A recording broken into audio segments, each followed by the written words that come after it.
Alrighty, welcome back guys. So I said in previous videos that we would be taking off the throttle body on the Miata. I've already gotten a little bit of a start. Just gonna kind of walk you guys through what I do, what I figure out, and what I learn about the car. And we'll get into this box of goodies I have over here. So first things first, I've noticed that the dipstick on the Miata is missing its little ring. Not anything too crazy, it's still there, so I don't know, I figured I'd order a new one. It wouldn't hurt. We got a gasket here for the idle air control. I haven't taken it off yet, so I don't know if it's like an O-ring for some sort of oiling or what, but that'll be off and cleaned. We got a new TPS sensor and throttle body gasket. So we're gonna get into taking this thing off. I already have the filter out of the way, and yeah, just unbuttoning things and working through it. Alright, there's no 8mm available. Set of needle nose pliers, and we'll see if that will loosen these bolts. Oh yeah, done them right up. You know, it wasn't throwing a code or anything, but I've read some things about the little spring inside of these giving some of these cars issues. So we're going to take this one out and we're just going to pop the new one in. Really tiny bolts we don't want to lose. Alright, so we got new, old, just make sure everything looks normal and matching. And then we'll go ahead and throw it back on. Of course the throttle body's still got to come off. Take our little screw bob. Oh, there we go. Those were on there. I hope they don't break. Oh my gosh, dude. Having technical difficulties. We'll be back in one moment. Hoodie's on. So much stuff I don't know about this car. Do this connector that I don't know what it is for. This definitely isn't factory. I always hate connectors. They scare me. We got a bolt here, here, here, and here, which are already off. So I'm going to try and take off those other two, and hopefully it should just pop off. The idle air is supposed to stay on.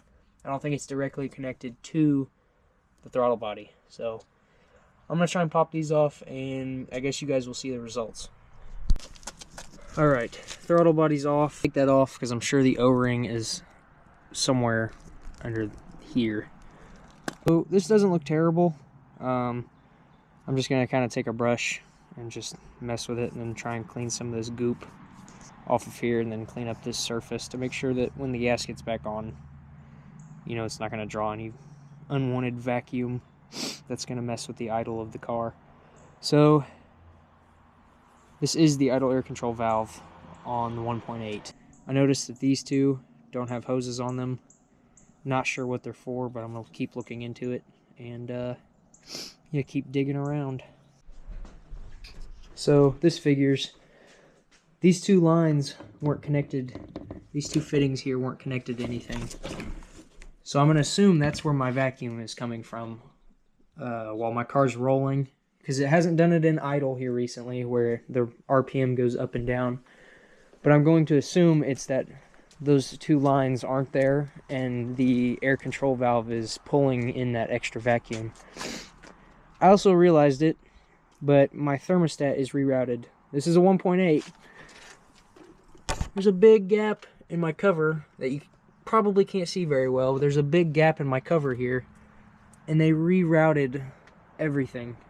I don't know though. I'm going to go buy some plugs and just cap these off since there's no lines running to it. I figured it'd be better to just cap them off than to just have it keep pulling in air. So I'm going to do that and then throw it all back on and pray that it works and that the car runs okay. And hopefully go drive it tonight because I do want to test drive the car. So I'm going to go do that and I'll be back with you guys. This car's stressing me out. Alright. We got our assortment of vacuum plugs, and we're going to see if any of these fit on these two lines. I'm just going to cap them off because the lines that they run to are missing. They're not on the car anywhere. I checked. It's like they've been deleted. Hopefully that fixes any issues I've been having. Probably not going to film the rest of the assembly of all of this back together. You guys will probably just see the aftermath and hopefully a test drive.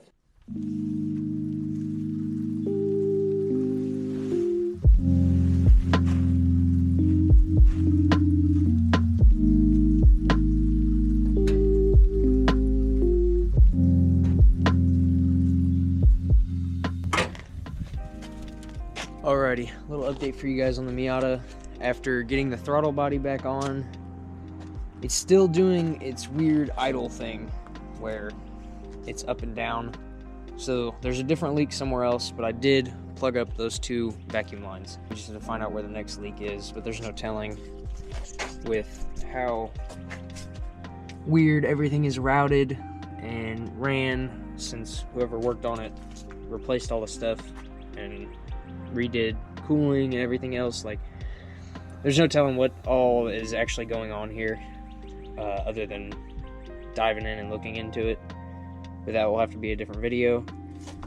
I will say it does sound like something in the top end of the car is ticking really loud. To combat this issue, we're going to throw in some automatic transmission fluid. I'm going to throw a quart in the oil that we currently have in the car, let it run for like an hour or so, get up the temp, get it all the fluids nice and fluidy, and then drain it, do a proper oil change, and hopefully the tick is either gone or it is a little bit quieter.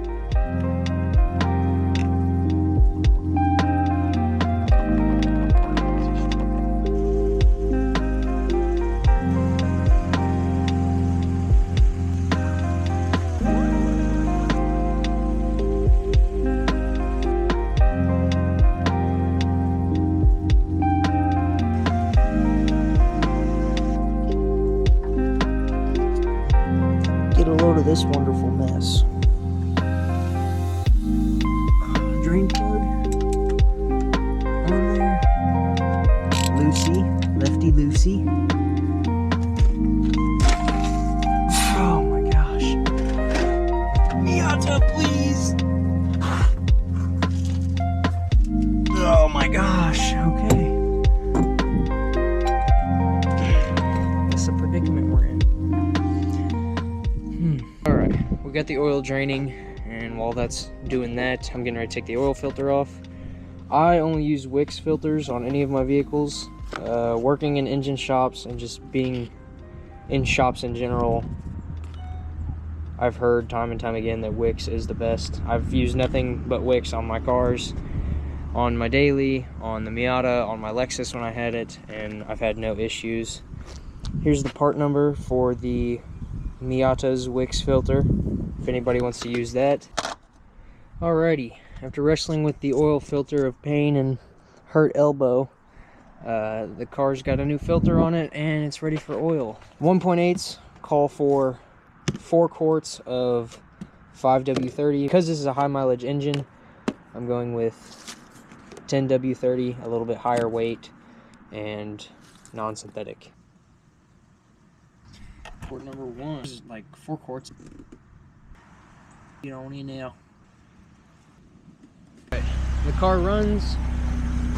It's got oil in it, fresh oil. The ticking isn't as bad anymore.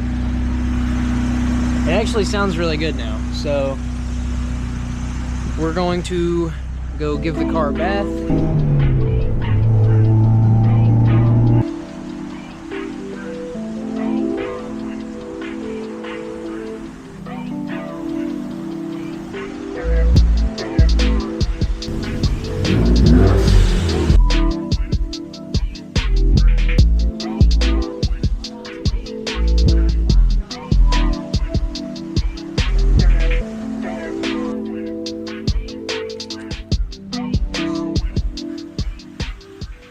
So I've been waiting for something interesting to happen, and something interesting just happened.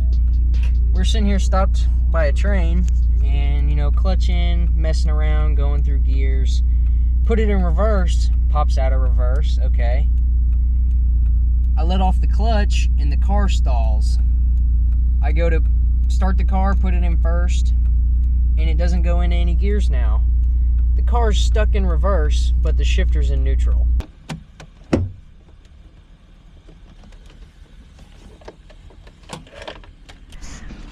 we're gonna shoot these screws out right here. There's 1, 2, 3. There's another one right there. We're gonna shoot those out real quick. The Miata of pain and suffering. I think that name suits well. You guys let me know what you think. Camera's about, ow, dang. Bonked my stuff, and we're gonna pull this rubber boot up. Some kind of tape.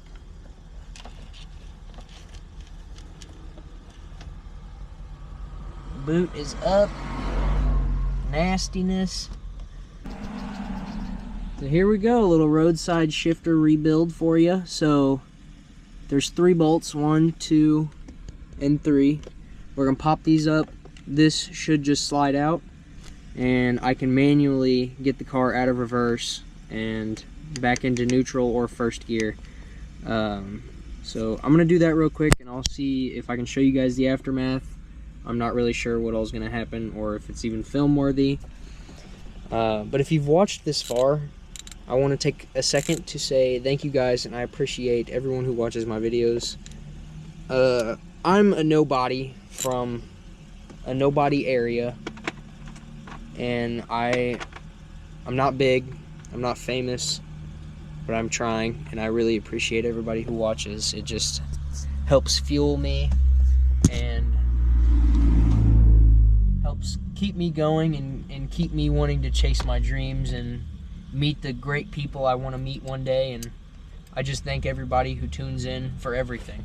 I'm gonna get a screwdriver and try and pop it out of reverse and put it in neutral. All right.